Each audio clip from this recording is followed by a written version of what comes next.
Thank you very much, Maj. And I thank Professor Kivuta Kibwana and Casmuel, um, Tony, um, everybody else who has spoken. I think that everyone has given very, very good ideas. I like it.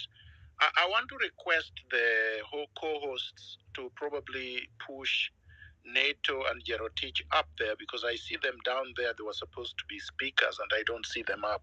But that is as I continue. I want to focus on some of the questions that were asked before I make a comment.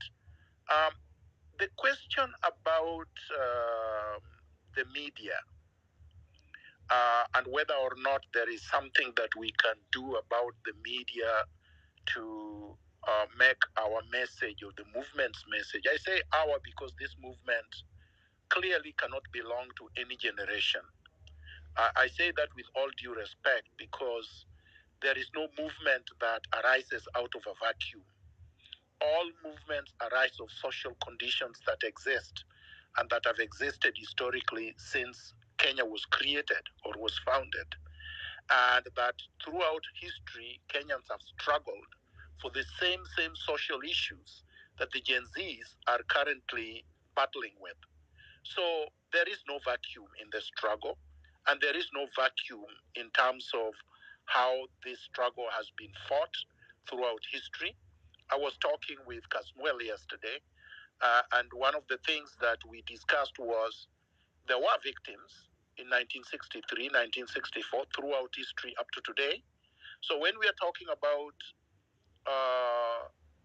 justice for the victims, we cannot only just think about the victims of June 25th. We have to think holistically, historically, about all the victims.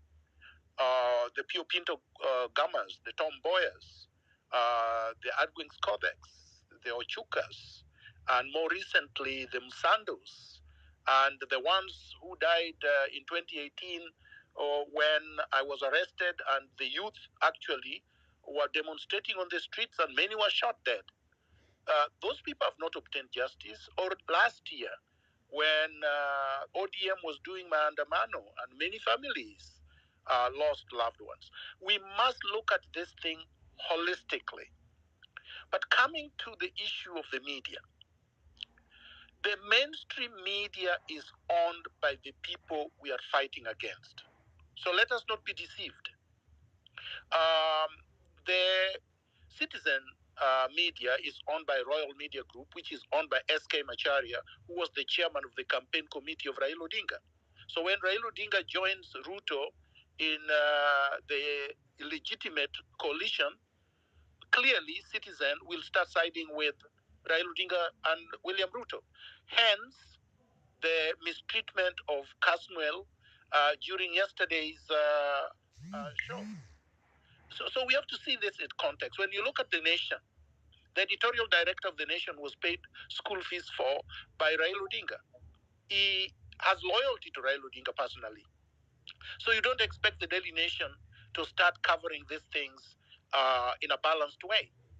Look at CNN. Who is the anchor or the reporter for CNN? Has done a great job so far, Larry Madowo. But what did he do in 2018 when I was trying to talk about revolution? He shut me up. These are people whose origins and DNA are rooted in the cabal system in Kenya that we need changed. So don't expect anything different from them.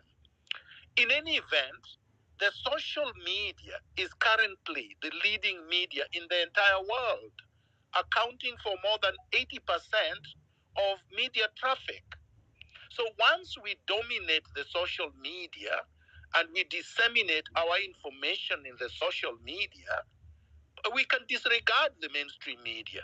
We will still encourage people who are invited to go there and deconstruct them. But don't focus on the mainstream so-called media. That media is dead and dying. The next thing I wanted to talk about was the issue that I don't know whether it was Professor Cheng, but he mentioned that they are having petitions and constitutional challenges in court and blah, blah, blah. and they want to amend the constitution to ensure that Ruto can go without anybody being on the street. With all due respect, a misguided and wrong-headed strategy. Law, and I'm talking here as a veteran lawyer of 30 years standing, law is an instrument of power. Power is not an instrument of law. So law and the judiciary serves the state. You don't expect an instrument of the state to declare that a regime should go home when that regime was elected, even if that regime becomes legitimate before 2 years like this one. So going to court is wrong-headed when you are dealing with Article 1 of the Constitution, where the people have recalled the legitimacy they donated to the government in power. And they are saying they now want to exercise their sovereignty directly. Don't go to court for any interpretation of Article 1 because you will not win. No court will declare this government illegal. No court will tell Ruto to go home. If you're declaring such orders, we need to have you rebooted to the default because you're not going to get those orders. There is no court in the world that will give you those orders. So it's a waste of time. We need to focus our attention to what is important right now, which is the popular movement on the streets. Let's be very clear here, because if we are not clear, we will not be able to achieve what actually is imminent. The current state, is inherently and incurably defective. So you cannot reform it. And when you look for court orders and you're looking for amendments, you're trying to reform this thing. It's like taking deodorant and using it on a skunk. The order that is going to come out of there is worse than the natural skunk, the order of the natural skunk. So let's not do it. The third point I wanted to make, there is nothing wrong with people saying we are anti-government. We are. We want Ruto to go with this government and this regime. So there's nothing wrong by people saying these things are anti-government demonstrations. Let's embrace that. Yes, they are inherently anti-government. If you are saying this government is incurably corrupt and incompetent and represents a system you want replaced, then you're anti that government. Let us not run away from what we are. Let's look at it as a badge of honor. We are anti-government. We want to replace it. We want it to go. How else do you say that? What we are not is that we are not calling for the military to take power. We are not calling for a faction of the regime to take power. We are saying all factions of this regime have to go home. The military has to stay in the barrack, and the civilians will sort out everything that we have to sort out. The third point, because I think a statement was made about this, I agree with the statement, but I don't think that we got it clearly what the financial and economic situation in the country is. I was telling someone yesterday that if you go to a bank and you want to take a loan or a mortgage, you want a house, they will do an analysis of what your income is and what your expenses are per month and then per year. And if the mortgage is going to take more than 40% of your income, you will not qualify for the mortgage. I mean, you will simply not qualify for the mortgage because you will have other things that you are going to take care of other than the mortgage. So which means you will default. Here, we are told that Kenya is using 65% of revenue to pay foreign debt and mainly to pay interest. In fact, to pay exclusively interest, which means these are only interest-only loans. An interest-only loan is a loan where it doesn't matter how long you pay it, you will never be able to touch the principal, which means this debt is in perpetuity. It's an illegal debt because no debt should be in perpetuity. No mortgage runs more than 25 years. So anything that runs more than 25 years has to be legal. But they're telling us this is a debt into perpetuity. Then they're telling us if you take 65% to service the interest, what is left there? What is left there is 35%, right? This 35% is not just going into development. In fact, zero goes into development because 30% goes to recurrent expenditure, the salaries, the benefits, the per diems, the 200 million Ruto takes for jets to Washington, their first lady's office, the second lady, the third lady, the first daughter, whatever you want to call them. So then the country gets zero towards development. I'm not even talking about what is stolen. I'm now only talking about what they are saying.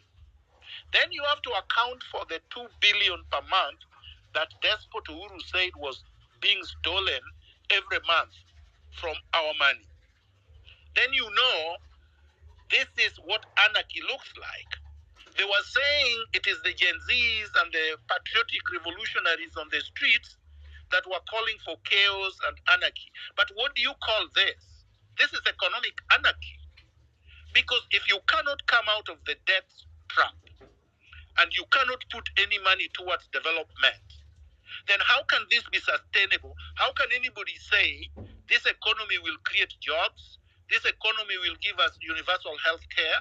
This economy will be able to provide for quality education. This economy will be able to build roads. All these things they are telling us is just being done on credit. So all this is debt. Yet, the same people are telling us, and the Auditor General has told us, and other investigative forensic experts have told us, more than 2.5 trillion was stolen in the last 10 years and is sitting in offshore accounts. And they don't want to go get that so that they can clear the debt and be able to develop our country. And this is deliberate. So when you see Raila and the rest joining in with grade D former governors, some of whom are in court for corruption, such as Oparanya, they want to support each other because without this system that is incurably defective and cannot be reformed, they cannot survive. That is why an overhaul is inevitable. An overhaul is the only thing that can be done and must be done. I like what Benji Ndolo said, that we target even 800,000. That's a lot of people. But as much as 5 million or 10 million, because everybody in Kenya is tired. It is not right to say that that's all we can be able to gather, because as Ndolo correctly said, Martin Luther King gathered 1 million before Kenya got its independence. So if he was able to gather 1 million, there was no social media. And he was not even as organic, that organization, as this one. And the situation was dire, yes, but it was a different century altogether, almost. It was many, many decades ago. How can we fail in this day and age to be able to have even 5 million people in Nairobi when we are organized, when we can get together and hire buses and matatus, when we can loan each other money so that they can get transportation, when we can accommodate each other, when we can source for support from others who are as disgusted as we are towards this regime. We cannot fail. What I want to emphasize is that we cannot fail.